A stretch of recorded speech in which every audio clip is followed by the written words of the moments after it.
የተወዳጅ ተመልካቾቻችን እንደምታውቁት ያሳለፍነው ሳምንት የአድዋ ድል ብቻ ሳይሆን ዳግማዊ አድዋ ተብሎ የሚጠራው የካራማራ ድል በዓል መታሰቢያ ጭምር የተከበረበት ነበር።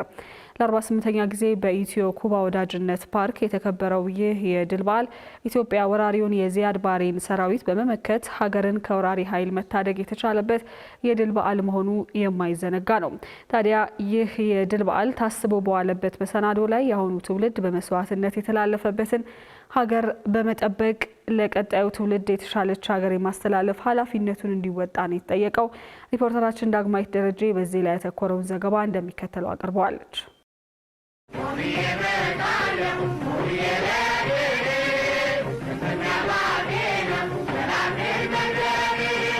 በጣሊያንና እንግሊዝ ቅኝ ግዛት ስር የነበረችው ሶማሊያ የኢትዮጵያን ነጻነት ለመቀማት ያኮበኮበችው ነጻ በወጣች በማግስቱ ነበር። የኢትዮጵያን ግዛቶች ጠርንፎ የታላቋን የሶማሊያ ሪፐብሊክን የመመስረት ቅዠትን ይዞ ብቅ ያለው ደግሞ በ1969 የፈረንጆቹ ዓመት ላይ የቀደሙትን የሶማሊያ መሪ አብድረሺድ አሊ ሼማክን በመፈንቅለ መንግስት ጥሎ ወደ ስልጣኑ መንበር የመጣው ዚያድ ባሬ ነበር። ይህን ህልሙን እውን ለማድረግ ሰራዊት አዝምቶ ወደ ኢትዮጵያ ሉዓላዊ ግዛቶች ክተት ያወጀው ደግሞ በእኛው አቆጣጠር 1969 ዓመተ ምህረት የሐምሌ ወር 3ኛ ቀን ላይ ሆነ። ይህ ወራሪ ሰራዊት ሶማሌ ክልልን አልፎ እስከ ድሬዳዋ ለመግባት ቢጥርም የኢትዮጵያ ብርቱ ልጆች በኩባና የቀድሞዋ ሶቪየት ህብረት አጋርነት በርካታ የህይወት ዋጋ በመክፈል የዚያድ ባሬን ሰራዊት ወደ መጣበት መመለሳቸው በይፋ የታወጀው የካቲት 26 ቀን 1970 ዓመተ ምህረት ነው። ይህንኑ የድሉን 48ኛ ዓመት በማስመልከት በኢትዮ ኩባ መታሰቢያ ፓርክ መታሰቢያውን ያሰናዱት ደግሞ የኢትዮጵያ የጦር ኃይሎችና ፖሊስ ሰራዊት ማህበራት ህብረት፣ የኢትዮጵያና የኩባ ወዳጅነት ማህበር እንዲሁም የቀድሞ የመከላከያ ሰራዊት ማህበር በህብረት ናቸው። ለሰማዕታቱ የአበባ ጉንጉን በማስቀመጥና በተለያዩ መርሃ ግብሮች የድል በዓሉ ታስቦ በዋለበት መሰናዶ ላይ የታደሙት የቀድሞ የጦር ሰራዊት አባል ሻለቃ ተስፋዬ ገብረ ዮሐንስ የያኔውን ድል መለስ ብለው ሲያስታውሱ እንዲህ ነው። ካራማራን የካቲት 26 ቀን ከጠዋቱ 2 ሰዓት ላይ 751ኛ ሻለቃን በመምራት ተራራው ላይ የወጣነው እኔ ነኝ። የሶማሌ ወራሪውም ደግሞ እስከ አዋሽ ነው ድንበሬ ብሎ ቢሳካ ኖሮ ኢትዮጵያ የምትባል ዛሬ ላትኖር ትችላለች። በጊዜው 300,000 ሰራዊት ሰልጥኖ ታጠቅ ሲገባ እኔ ደግሞ የፖሊስ ኮሌጅ ተማሪ ነበርኩኝ።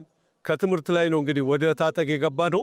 ከዛ ያ 300,000 ሰራዊት ሰልጥኖ እንዳጋጣሚ እኔ ወደ ምስራቅ ነው የደረሰኝ።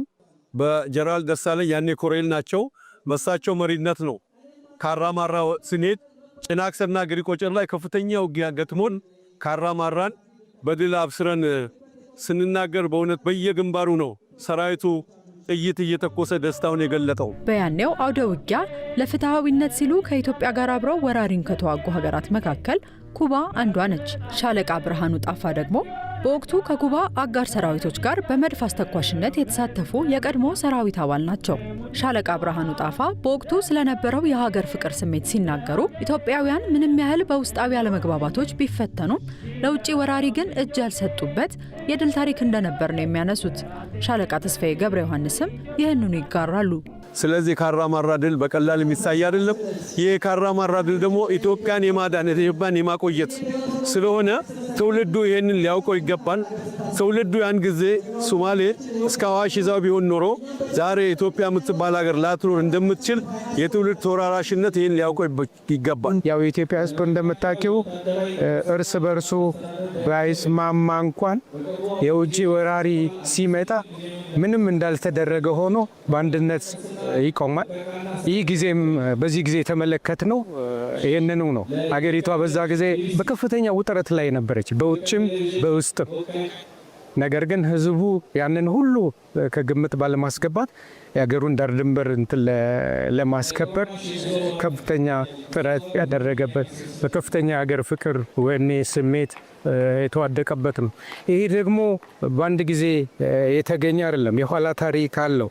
አባቶቻችን አድዋ ድል ሲያደርጉ ዶጋሊ፣ ጉንደት፣ ጉራ ላይ ቀደም ያሉ አባቶች የከፈሉት ዋጋ ለሀገሪቷ ለነሱ ስንቅ ሆኗቸዋል። ምንም እንኳ ኢትዮጵያ አንዳች ዝግጅት ባላደረገችበት ሁኔታ ሶማሊያ ከሶቪየት ህብረትና ከአረብ ሊግ በምታገኘው የጦርና የገንዘብ ድጋፍ ተደራጅታ ብትመጣ ኢትዮጵያውያን ለሀገራቸው በጽናት በመዋጋታቸው ጦርነቱን ድል መንሳት መቻላቸው ለታሪክ የተቀመጠ ሀቅ ነው።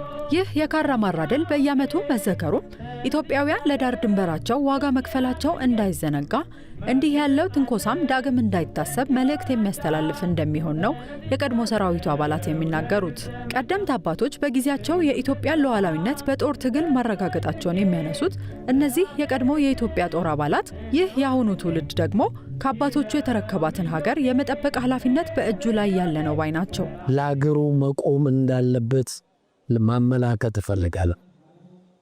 ወጣትነት ተመልሶ አይመጣ። በወጣትነት አገርን ማገልገል፣ ለሀገር መስዋዕትነት መክፈል ኢትዮጵያን እዚህ ደረጃ ያደረስነው እኛ እዚህ ያደርሰናል። እነሱ ደግሞ ወደፊት ኢትዮጵያን በተሻለ ቦታ እንዲያቀርቡ መልእክቴን አስተላልፋለሁ። ዘመን እየተለዋወጠ ሲሄድ ብዙ ነገሮች ያው እየተሸራረፉ ሄደዋል። ግን ቢሆንም ታሪክ አይሞትም።